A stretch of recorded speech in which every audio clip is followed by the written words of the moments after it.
This is Farm Journal's Margie Fisher with Marty Chilvers from Michigan State University. Marty, today we were talking about soil-borne pathogens, and the first step really is understanding what's going on out in the field. How can farmers work with their universities to make sure they're sending in good samples? That's right, Margie. It can be rather difficult to identify seedling diseases at very early stages out in the field. So it's really important to understand what you're dealing with so you can manage it properly. And a good way to do that is to send a sample in to diagnostic services to have it tested and identified for you.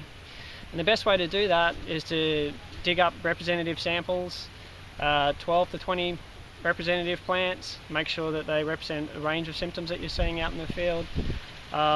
If they're large plants, bag off the roots, place those into a bag and tie that up with an elastic band, and then make sure that the samples are fresh as well. Don't wait.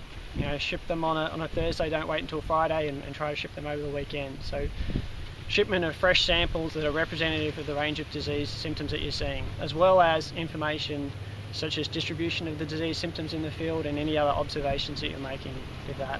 What are some of the common mistakes that farmers make when they're out collecting samples in the field to send in?